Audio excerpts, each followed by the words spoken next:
Bun venit la Hulst, un mic orășel olandez în apropiere de frontiera cu Belgia și una dintre cele mai bine conservate localități fortificate din Olanda.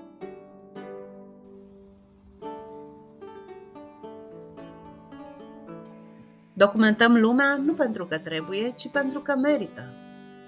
Vă invităm alături de noi să descoperiți destinații inedite, locuri fascinante și să ne fiți aproape și pe canalele de social media.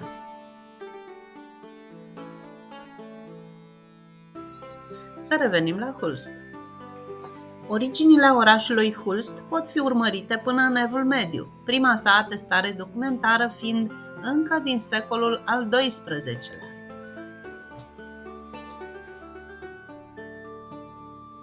Situarea sa strategică în apropierea râului Schelde a făcut din Hulst un punct de interes militar și comercial de-a lungul secolelor, acest lucru justificând fortificarea orașului. În secolul al XII-lea, în contextul războiului de 80 de ani, orașul a fost intens disputat între olandezi și spanioli. Hulst a fost cucerit și recucerit de multe ori, ceea ce a dus la întărirea fortificațiilor sale. Zidurile în formă de stea apără orașul încă din secolul al XVII-lea și în mare parte sunt încă intacte. Dacă le privești de sus, vei vedea o adevărată stea uriașă din piatră și verdeață. Legenda spune că numele orașului vine de la Hulst, cuvântul olandez pentru vâsc. Acum sute de ani, vâscul era considerat o plantă magică ce aducea noroc și protecție. Poate de aceea Hulst a rezistat acestor asedii de secole. Centrul istoric al orașului Hulst este o comoară arhitecturală de străduțe înguste, piețe pavate și clădiri cu fațade pitorești. Printre cele mai remarcabile edificii se numără biserica gotică impunătoare cu un turn înalt care domină silueta orașului. Piața centrală sau Grote Markt este inima orașului. Aici se desfășoară periodic târguri, evenimente culturale și festivaluri tradiționale.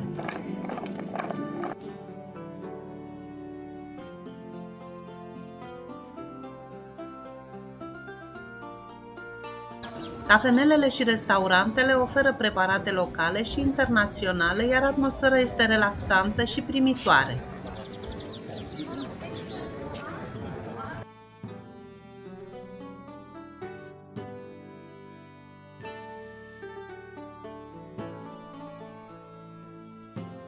Iată și o curiozitate. La marginea orașului există o statuie a lui Reinhard, vulpea șireată din basmele medievale.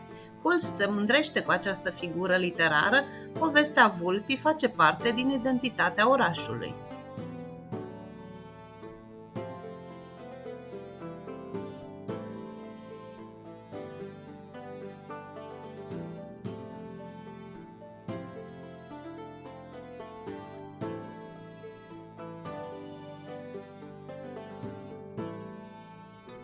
Și dacă vrei să vezi cum tradiția olandeză prinde viață, nu rata moara de vânt din Hulst.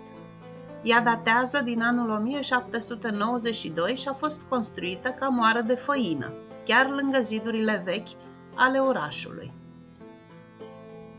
Avariată de furtuni și războaie, moara a fost restaurată cu grijă și astăzi încă funcționează. În zilele speciale, palele sale uriașe se învârt exact cum o făceau acum mai bine de 200 de ani.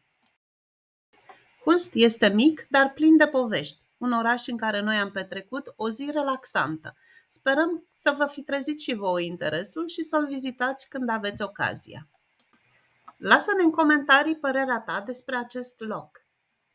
Abonează-te și călătorește alături de noi. Fiecare săptămână aduce o nouă destinație și o nouă poveste. Mersi!